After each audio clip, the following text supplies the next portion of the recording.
আসসালামু আলাইকুম, আপনাদের সবাইকে স্বাগত জানাচ্ছি এখনকার আলোচনা। আপনাদের সঙ্গে আছি আমি সিরাজুল ইসলাম। দর্শক, অনেকগুলো গুরুত্বপূর্ণ খবর আছে। একটা খবর হচ্ছে সৌদি আরব, তুরস্ক এবং পাকিস্তান যে জোট করলো, সামরিক জোট, সেই জোটে কেন ইরান যোগ দিল না, এবং এখন বলা হচ্ছে যে ইরান যোগ দেবেও না। তার কারণ কি? এপাশে আরও মজার খবর হচ্ছে যে ইরানের ভেতরে সরকার পরিবর্তন এবং চরম বিশৃঙ্খলা সৃষ্টি করে ইরানের যে সামগ্রিকভাবে একটা পতন ঘটানোর কর্মপরিকল্পনা হাতে নিয়েছিল ইসরায়েলের গোয়েন্দা সংস্থা মোসাদ, সেই পরিকল্পনা বাস্তবায়ন করতে না পারার কারণে মোসাদের 2 কর্মকর্তাকে বরখাস্ত করা হয়েছে। একই সাথে আরও চমৎকার খবর হচ্ছে যে আমেরিকার সামরিক বাহিনীর প্রধান জেনারেল ড্যান কেইন, তিনি ইরান যুদ্ধ থেকে নিরাপদে বের হয়ে যাওয়ার জন্য নিরাপদ একটা পথ খুঁজছেন। খোদ সিএনএন এবং ওয়াল স্ট্রিট জার্নালের খবর, মার্কিন গণমাধ্যমের খবর। আর মোসাদের যে খবর বললাম সেটা ইসরায়েলের চ্যানেল 12 প্রকাশ করেছে প্রথমে, তারপরে সেই খবর টাইমস অফ ইসরায়েল প্রকাশ করেছে। আমার কোনো বানানো গল্প না। এরপরে ইরানের প্রেসিডেন্ট মাসুদ পেজেশকিয়ান বলছেন ইরান কোনো শক্তির কাছে, কোনো চাপের কাছে নতি স্বীকার করবে না। ইরান তার যে সামরিক সক্ষমতা, এটা কারো কাছে সারেন্ডার করবে না। At the same time Iran এও জানিয়েছে ওমানের সাথে তার হরমুজ প্রণালী সংক্রান্ত যে সমঝোতা, সেটা কমপ্লিট হয়েছে, ফাইনাল হয়েছে, এবং সেই ব্যাপারে হাইয়েস্ট অথরিটি ইরানের তারা অনুমোদন দিয়েছে। সুপ্রিয় দর্শক, এই চমৎকার কয়েকটি বিষয় নিয়ে এখনকার আলোচনা আপনাদের সঙ্গে আছি আমি সিরাজুল ইসলাম। আশা করি আপনারা শেষ পর্যন্ত সঙ্গে থাকবেন। ভিডিও ভালো লাগলে লাইক, কমেন্ট, শেয়ার করবেন, আর চ্যানেলটি সাবস্ক্রাইব করে সাথেই থাকবেন। চলুন দর্শক, আমরা বিস্তারিত আলোচনা করি।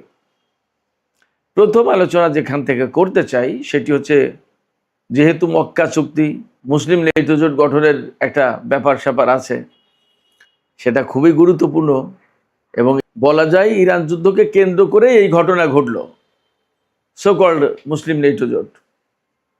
অথচ সেই ইরান এই জোটে যোগ দিল না বা জোটে নেই, এবং এখন জানা যাচ্ছে যে তারা ভবিষ্যতে হয়তো যোগ দেবেও না। এর কারণ কি? আমি গতকালকে 2টো ভিডিওতে এই সৌদি, তুর্কি এবং পাকিস্তানের জোট নিয়ে কথা বলেছি। আজকে আর এই প্রসঙ্গে বিস্তারিত কথা বলবো না, শুধু ইরানের প্রশ্নটা আলোচনা করব যে ইরান কেন নেই। আমি তার আগের একটা গুরুত্বপূর্ণ তথ্য জানাই, তাহলে বুঝতে পারবেন আপনারা যে ইরান কেন নেই। বেশ কয়েক বছর আগে রাশিয়া প্রস্তাব দিয়েছিল ইরানকে একটা সামরিক জোট গঠন করার জন্য। রাশিয়ার সাথে কিন্তু সামরিক জোটে আছে উত্তর কোরিয়া এবং বেলারুশ, একেবারে সরাসরি জোটে আছে। ইরানকেও এরকম প্রস্তাব দিয়েছিল, কিন্তু ইরান সেই প্রস্তাবে রাজি হয়নি, যুক্ত হয়নি। অর্থাৎ রাশিয়ার সাথে সামরিক জোটে যুক্ত হয়নি। ইরান ইন্টারেস্টেড কোথায় ছিল? রাশিয়ার সাথে সামরিক সহযোগিতা বিপুল পরিমাণে হোক, বাট নট অ্যালায়েন্স, কোনো জোট না। এই জায়গা থেকেই একটা উত্তর খুঁজে পাবেন। রাশিয়ার মতো একটা শক্তি, আমরা অনেকেই বলে থাকি, আমার কাছে অনেকেই প্রশ্ন করেন যে রাশিয়ার সাথে কি ইরানের সামরিক জোট আছে? রাশিয়া কি ইরানের উপরে হামলা হলে রাশিয়া চলে আসবে? রাশিয়ার সাথে কৌশলগত চুক্তি আছে, যেমন আছে চীনের সাথে, কিন্তু রাশিয়ার সাথে সরাসরি সামরিক জোট নেই। কেন নেই? জোট হলেও অনেকগুলো ব্যাপার আছে। ধরুন কোনো একটা দেশ ভুল করে বা অন্যায় করে আর একটা দেশের বিরুদ্ধে হামলা চালিয়ে বসলো, যুদ্ধ লেগে গেল, তখন আপনাকে কিন্তু সেই অন্যায়ের পক্ষে দাঁড়িয়ে যুদ্ধ করতে হবে। এটা একটা ব্যাপার। আরেকটা ব্যাপার হচ্ছে যে ইরান আসলে স্বাধীন সত্তা হিসেবে, এই সামরিক জোট হিসেবে কোথাও কাজ করতে চায় না। সামরিক জোটের একটা ব্যাপারই থাকে যে কোথাও না কোথাও মানে জোটবদ্ধ থাকে, মানে মারামারি, লাঠিয়ালি, এইরকম একটা ভাবসাব থাকে। সামরিক অভিযান চালিয়ে বেড়ানো দেশে দেশে, যেমনটা নেটো জোট করছে, ইরান এই সমস্ত ভিতরে থাকতে চায় না। ইরানের যেহেতু একটা নির্দিষ্ট আদর্শ আছে, তার একটা জাতীয়তাবাদী চিন্তা আছে, তার একটা আলাদা ইতিহাস ঐতিহ্য আছে, তার একটা আলাদা নিজস্ব সংস্কৃতি আছে, ইরানি জাতির সংস্কৃতির সাথে কারবালার আত্মত্যাগ এবং কারবালার যে চেতনা, এই দুটো জিনিস খুব গুরুত্বপূর্ণ। এরকম অনেক কিছু আছে। সেই জায়গা থেকে ইরান চট করে বা হুট করে কোনো জোটে যোগ দেবে বা জোটবদ্ধ হয়ে সামরিক শক্তিতে বলীয়ান হওয়ার চেষ্টা করবে, সেটা তাদের ধরনে, এটা তাদের চিন্তায়, এটা তাদের মননে নেই। তারা কি করতে চায়? তারা যেটা করতে চায় সেটা হচ্ছে যে নিজেরা নিজেদের মতো শক্তিশালী হয়ে তার দেশকে ডিফেন্ড করবে। কেউ যাতে তাকে হারিয়ে দিতে না পারে, কেউ যাতে তাকে দখল করে নিতে না পারে, কেউ যাতে তাকে পদানত না করতে পারে। আমি ব্যক্তিগতভাবে মনে করি এটা ইরানের অত্যন্ত স্বচ্ছ একটা পরিষ্কার পরিচ্ছন্ন চিন্তা। ইরানের সামরিক ডক্ট্রিনে দেখবেন অ্যাকচুয়ালি তারা কিন্তু খুব অ্যাগ্রেসিভ না। এমনটা নয় তাদের সামরিক শক্তি বৃদ্ধি করার লক্ষ্য, অর্থাৎ তারা এমন কোনো লক্ষ্য নিয়ে সামরিক শক্তি বাড়ায়নি যে কারণে দেশে দেশে আগ্রাসন চালাবে, একে মারবে, ওকে ধরবে, ওকে শায়েস্তা করবে, এরকম কিছু না। কেউ যেন তাকে প্রধানত না করতে পারে, সেটা তার টার্গেট। আঞ্চলিক যে প্রক্সি ফোর্স আছে বা যে সমস্ত প্রতিরোধকামী সংগঠন আছে তাদের সাথে ইরানের সম্পর্ক এই জায়গা থেকে যে প্রতিটা জনপদে একটা মুক্তিকামী সংগঠন বা কতগুলো মুক্তিকামী সংগঠন গড়ে উঠুক, তারা দাসত্বের শৃঙ্খল থেকে মুক্ত করে মানবতাকে মুক্ত করুক, মানবতার মুক্তি দিক এবং দেশে দেশে স্বাধীনতার সার্বভৌমত্ব প্রতিষ্ঠা হোক, নিজেরা নিজেদের পায়ে দাঁড়াক নিজেদের মতো করে। তো যার কারণে ইরান এই সামরিক জোটে নেই এবং ভবিষ্যতে থাকবে না বলেই আপাতত তাদের চিন্তা। বাট কখনো এই চিন্তা যে পরিবর্তন হবে না এমনটিও না। ইরান যদিও মনে করে যে নেটো জোটে যে সমস্ত সদস্য দেশ, পশ্চিমা যত দেশ, বেশিরভাগেরই একই রকমের কৃষ্টি, কালচার, দৃষ্টিভঙ্গি, একই রকমের ফরেন পলিসি। বাট এশিয়ার দেশগুলো, ইরান যাদের সাথে জোটবদ্ধ হবে, অ্যালায়েন্স করবে, তাদের প্রত্যেকের প্রায় আলাদা আলাদা সংস্কৃতি, জাতীয়তাবোধ, ফরেন পলিসি, অনেক কিছু। যেমন এই যে নেটো জোট, যেটা তার সদস্য হচ্ছে এরদোগান, সেই নেটো জোটের সদস্য তুরস্ক, পাকিস্তান এবং সৌদি আরব, তারা এখন একটা ইসলামী জোট বা মুসলিম জোট করছে বলছে, অথচ তুরস্ক কিন্তু নেটো জোটের সদস্য। এই যে 3-4টা দেশ নিয়ে জোট হলো, যদি কথার কথা এখন তুরস্কের সাথে ধরুন ইরাকের কথার কথা যুদ্ধ হয়, তাহলে এই জোট তো আসবেই। এই যে পাকিস্তান, সৌদি আরব এবং তুরস্ক ইরাকের বিরুদ্ধে যুদ্ধ করতে তো আসবেই। আবার তুরস্ক যেহেতু নেটো জোটের সদস্য, তাহলে নেটো জোট সবটাই তো আসার কথা, তুরস্কের উপর হামলা হয়েছে সেই হিসেবে, তাই না? তাহলে যে তুরস্ক পশ্চিমা জোটের সদস্য, সেই তুরস্কের সাথে ইরান হুট করে কিভাবে যে জোট করে, এটা কিন্তু একটা বড় প্রশ্ন। যে সৌদি আরব বছরের পর বছর, যুগের পর যুগ আমেরিকার নিরাপত্তা ছাতার নিচেই থাকলো, আমেরিকার সাথে জোট করলো, আমেরিকার সাথে খাওয়া দাওয়া, উঠা বসা, বাণিজ্য, ব্যবসা, ইনভেস্টমেন্ট, বিনিয়োগ, সমস্ত সব কিছু। সৌদি আরবের কয় টাকা সৌদি আরবের ভিতরে বিনিয়োগ করা, আমেরিকা ইউরোপেই তো তাদের বেশিরভাগ বিনিয়োগ করা। তাহলে তাদের সাথে আপনি জোট করে কত দূর আগাতে পারবেন? পাকিস্তানের ব্যাপারেও সে একই কথা। যদিও পাকিস্তান ইরানের প্রতিবেশী দেশ, বাট পাকিস্তান তো সুদীর্ঘ কাল ধরে আমেরিকার সাথেও তার ঘনিষ্ঠতা, এমনকি আফগানিস্তানের যে পরিস্থিতি তৈরি হলো 2001 সাল থেকে, সেই পরিস্থিতির জন্য পাকিস্তান তো বিরাটভাবে দায়ী। পাকিস্তানের যে জেনারেল মুশারফের সরকার, সামরিক সরকার ক্ষমতায় ছিল, তারা তো আমেরিকাকে সুবিধা দিয়েছে। তাহলে এই যে এরা জোটবদ্ধ হলো, এরা তো আমেরিকার প্রভাবের বাইরে না কেউ, এদের সাথে ইরান কিভাবে জোট করে সে প্রশ্ন থেকে যাচ্ছে। যার কারণে এদের নেচার, এদের ধরন, কায়দা কানুন, স্বভাব, আচরণ, অনেক কিছুতেই পরিবর্তন যদি না আসে, তাহলে ইরানের পক্ষে এই সামরিক জোটে যোগ দেওয়া সম্ভব হবে না। সুপ্রিয় দর্শক, এবার চলুন মোসাদ প্রসঙ্গে কথা বলি। আমি শিরোনামে বলেছিলাম, ইন্ট্রোডাকশনে বলেছিলাম যে ইরানের সরকার পরিবর্তন, ইরানের ভিতরে ব্যাপক গোলযোগ সৃষ্টি করা এবং সর্বোচ্চ নেতাকে হত্যা বা আরও অনেক কিছু ঘটিয়ে ইরানের টোটাল একটা পরিবর্তন করে দেওয়ার পরিকল্পনা করেছিল মোসাদ। এই পরিকল্পনার সাথে জড়িত ছিল দুইজন কর্মকর্তা, একজন মোসাদের ইন্টেলিজেন্স ডিরেক্টরের প্রধান, আর একজন হচ্ছে মোসাদের ইরান বিভাগের প্রধান। মোসাদের বহু সেকশন আছে, Pakistan section, Iran section, India section, America section, তুরস্ক section, Saudi section, total middle east section, এরকম বিভিন্ন রকমের সেকশন থাকতে পারে। তো ইরান সেকশন বলতে যেটা আছে তার প্রধান এই দুইজন ব্যক্তি ইরানের সরকার পরিবর্তন, ইরানের ভেতরে ব্যাপকভাবে গোলযোগ সৃষ্টি করা, বিশৃঙ্খলা সৃষ্টি করা, কুর্দিদেরকে ইরানের ভিতরে ঢুকিয়ে দিয়ে আইআরজিসির উপরে হামলা চালানো ইসরায়েলের পক্ষ থেকে এবং কুর্দিদের পক্ষ থেকে, এবং ইরানের ভেতরে প্রচুর নাশকতা বলতে যা বোঝায় মানুষের জীবনহানি থেকে শুরু করে সব ধরনের জ্বালাও পোড়াও, ভাঙচুর, ধ্বংস ইত্যাদি ইত্যাদি, এগুলো করার তাদের প্রোগ্রাম ছিল, প্ল্যান ছিল, পরিকল্পনা ছিল।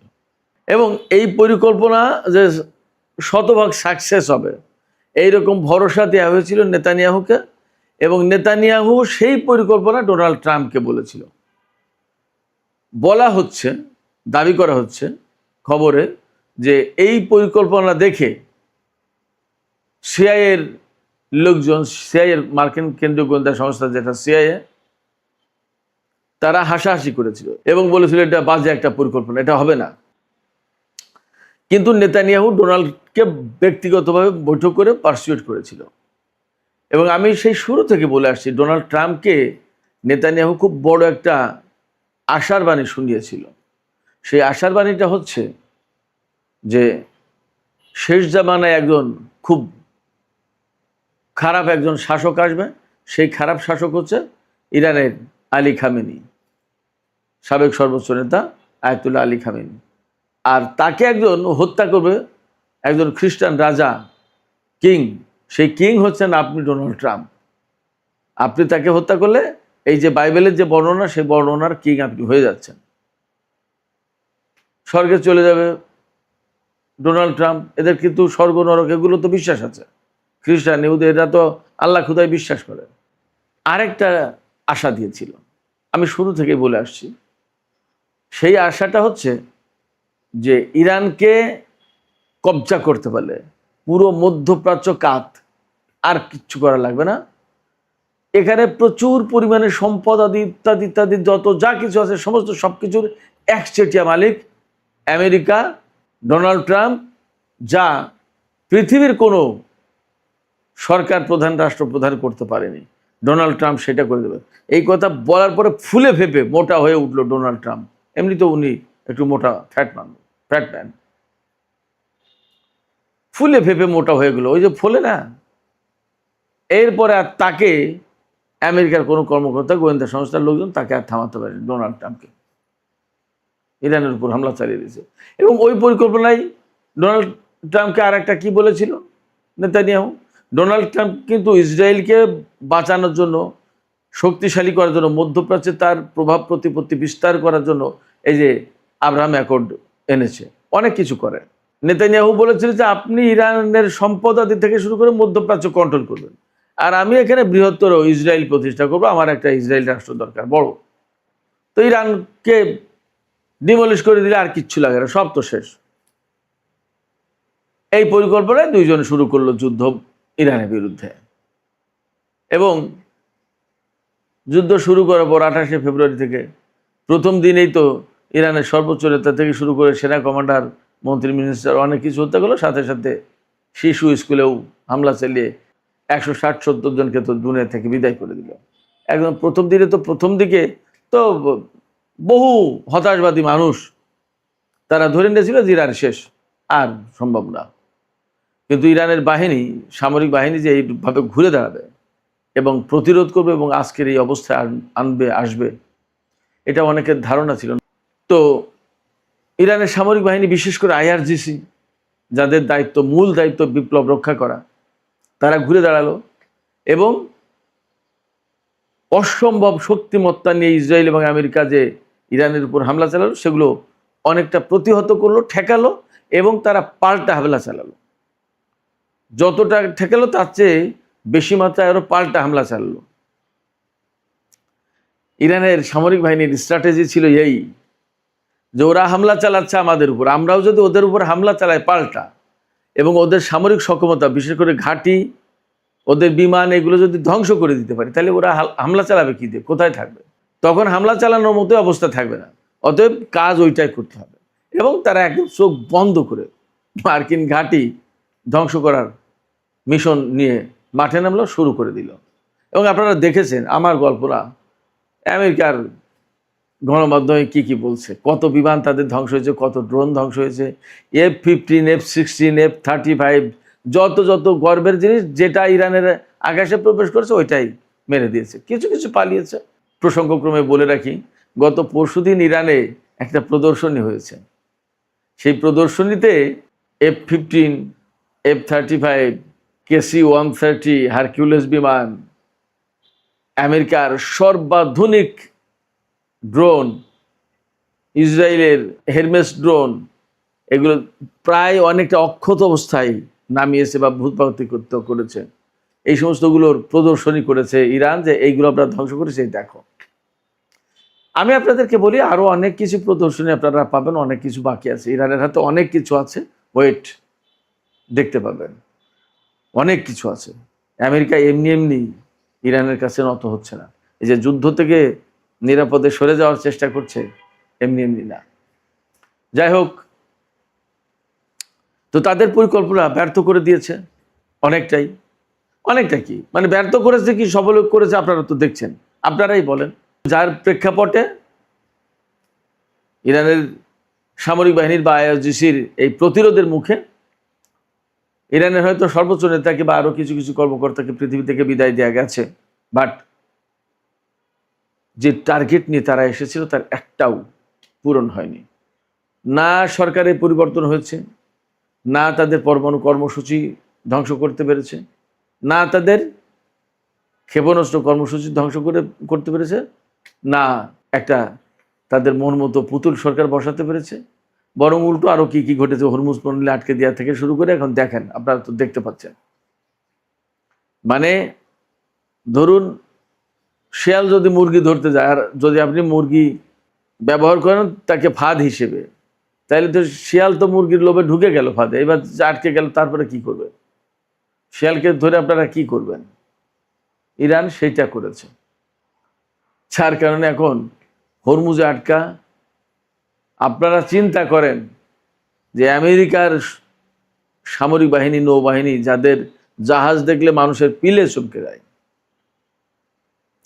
ডোনাল্ড ট্রাম্প বলেছিল না যুদ্ধের আগে, যে জেরাল্ড আর ফোর্ড, আব্রাহাম লিঙ্কনের মতো বড় বড় জাহাজ, বিশ্বের লার্জেস্ট এয়ারক্রাফট ক্যারিয়ার, এগুলো মোতায়েন করার পরেও ইরান কেন ভয় পাচ্ছে না, আমি বুঝতে পারছি না।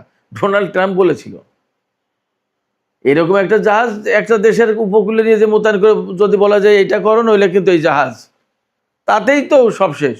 আর সেখানে এই দুই জাহাজ, তাদের সাথে সাবমেরিন ডেস্ট্রয়ার, ফ্রিগেট, করভেট, কত কিছু, টোমাহক ক্রুজ ক্ষেপণাস্ত্র, আপনার army tactical missile, precision strike missile, third patriot, F-16, F-15, F-18 Hornet, F-22 Raptor, F-35, KC-130, 117, KC-46, কত কিছু, বাবা রে বাবা। গোয়েন্দা বিমান, কি নেই কি না আছে তাদের। তার তুলনায় ইরানের কি ছিল, কি আছে, কেউ জানেই না, বিশ্বাসও করতে চায়নি। ইরানের বিমানকে বলছে যে ভাঙড়ির দোকানে বিক্রি হবে না, এই সমস্ত নিয়ে আমেরিকার বিরুদ্ধে লড়াই করবে, how it is possible? But সেটা হয়ে গেছে। এবং ইরান যে হরমুজকে একদম চেপে ধরেছে, আজ 160-62 দিন পার হয়ে গেল, ইরানের আমেরিকার ভুবন বিখ্যাত নৌবাহিনী সেই ব্লকেট কিন্তু খুলতে পারেনি, হরমুজকে খুলতে পারেনি। ইসরায়েলের মোসাদের 2 কর্মকর্তাকে বরখাস্ত করা হয়েছে, গন আউট। এই প্রেক্ষাপটে আমেরিকার সামরিক বাহিনীর প্রধান জেনারেল ড্যান কেইন, তিনি এই যুদ্ধ থেকে নিরাপদে, মানে বড় রকমের ক্ষয়ক্ষতি ছাড়া কীভাবে বের হয়ে যায় তার একটা নিরাপদ রাস্তা চাইছেন, বের হওয়ার সড়ক চান, যে এই সড়কে গেলে আমাদের আর কোনো ঝামেলা নেই। এবং এই পরিকল্পনা নিয়ে তিনি অলরেডি মার্কিন vice president JD Vance, Marco Rubio পররাষ্ট্রমন্ত্রী, সিআইএর প্রধান জন র্যাডক্লিফ থেকে শুরু করে আরো বড় বড় উচ্চপদস্থ কর্মকর্তা তাদের সাথে আলাপ করেছেন ড্যান কেইন, যে এই যুদ্ধ থেকে বেরিয়ে আসতে হবে। এই যুদ্ধ আরো যদি বড় পরিসরে করা হয়, অর্থাৎ বাড়ানো হয়, তাহলে বিপদ তার সীমা নেই। ঠিক এই ল্যাঙ্গুয়েজে তো বলছে না, কিন্তু আকার ইঙ্গিতটা তাই। তিনি সুস্পষ্ট করে বলেছেন, ইরানের বিরুদ্ধে বিমান হামলা চালিয়ে লাভ হবে না, অনেক বেশি ক্ষতির মুখে পড়তে হবে। ডোনাল্ড ট্রাম্প ইরানে স্থল অভিযান চালাতে চান না, নৌবাহিনীর কাছে ক্ষেপণাস্ত্র নেই মারার মতো, কি করবে? ফলে ডোনাল্ড ট্রাম্প গতকালকে বলছে না, প্রিটি সুন একটা চুক্তি হয়ে যাবে ইরানের সাথে। ইরানের কথা হচ্ছে কি, চুক্তি যেটা হয়েছে বা হচ্ছে, আজকে ইরান বলছে যে এটা চূড়ান্ত সমঝোতা চূড়ান্ত হয়েছে হরমুজ প্রণালী নিয়ে ওমানের সাথে, এবং ইরানের হাইয়েস্ট অথরিটি, দ্যাট ইজ সর্বোচ্চ নেতার পক্ষ থেকে হয়তো অনুমোদন হয়ে গেছে, অনুমোদন হয়েছে এটা বলা হচ্ছে, সর্বোচ্চ অথরিটির কথা বলা হচ্ছে। তাই সর্বোচ্চ অথরিটি বলতে আমি আপাতত সর্বোচ্চ নেতাকেই বুঝলাম, সেখান থেকে অনুমোদন হয়ে গেছে। এখন যে কোনো সময় চুক্তি ঘোষণা দিয়ে দেবে, এবং ইরান পরিষ্কার করে বলেছে এই চুক্তির কোনো মতেই পার্ট নয় আমেরিকা। অর্থাৎ এই চুক্তি হলে আমেরিকার জন্য যে হরমুজ প্রণালী খুলে গেল, নট দ্যাট। যতক্ষণ পর্যন্ত আমেরিকা ওইখান থেকে ব্লকেড না তুলবে, হরমুজ প্রণালীর আশপাশ থেকে ব্লকেড না তুলবে, যতক্ষণ পর্যন্ত তার সমস্ত সামরিক বাহিনী প্রত্যাহার না করবে, যতক্ষণ পর্যন্ত ইরানের উপর থেকে নিষেধাজ্ঞা প্রত্যাহার না করবে, ইরানের বিদেশে আটকে থাকা সম্পদ ছেড়ে না দেবে, $300 বিলিয়ন যে ফান্ড ক্রিয়েট করতে চেয়েছিল সেটা না দেবে, আরো নতুন অনেক কিছু শর্ত যুক্ত হবে, এই সমস্তগুলো না করবে, ততক্ষণ পর্যন্ত ইরান এই হরমুজ প্রণালী ছাড়বে না। তাতে কে কি করবে? চীন কিন্তু ইরানকে সমর্থন দিয়ে দিচ্ছে যে হরমুজ প্রণালী ইরানের সার্বভৌম জায়গা, এটা সে কন্ট্রোল করবে, করুক। এবং চীনের জন্য ঘোষণা দিয়েছে ইরান যে চীনের কোনো জাহাজের কাছ থেকে আমরা টোল বা ফি কিছু নেব না, বাস, ক্লিয়ার। চীন পক্ষে, রাশিয়ার এখানে খুব একটা আসার প্রয়োজন নেই। বাকি ইসরায়েল এবং আমেরিকার জাহাজ চলতে পারবে না হরমুজ প্রণালী দিয়ে, সেই জন্য ইরানের পক্ষ থেকে সংসদে বিল আনা হচ্ছে। এই পরিস্থিতিতে ইরান যুদ্ধ থেকে আমেরিকা যদি নিরাপদে সরে যেতে চায়, তাহলে একদম চুপিসারে কোনো কথা না বলে, আমার যা মনে হচ্ছে, একদম লোকজন তাদের সেনাবাহিনীকে সরিয়ে নিয়ে যাওয়া দরকার, শুধু ইরানের আশপাশ থেকে না, পুরো মধ্যপ্রাচ্যের যত ঘাঁটি আছে সব জায়গা থেকে, তা না হলে ইরান সেই সব জায়গায় হামলা চালাতে পারে। এই জায়গায় সবচেয়ে বড় প্রশ্ন হচ্ছে, এই যে ইরান যুদ্ধ নিয়ে কিন্তু ইসরায়েলের ভেতরে ভীষণ অসন্তোষ আছে, এবং তারা এখনো চাচ্ছে আমেরিকার মাধ্যমে ইরানের উপর হামলা চালিয়ে কিছু একটা করা হোক। এই যে কিছু একটা করা হোক, কিছু একটা করা হোক মানে ওই সেই লক্ষ্য একদম শেষ করে দেওয়া হোক। কেন চাচ্ছে? বিপদটা এখানেই, আপনি যদি বিষধর সাপকে লেজে পাড়া দেন বা লেজে একটা বাড়ি দেন, সে সাপ কিন্তু মরল না, এবং সেই সাপ কিন্তু আরো ফেরোসাস হয়ে যাবে।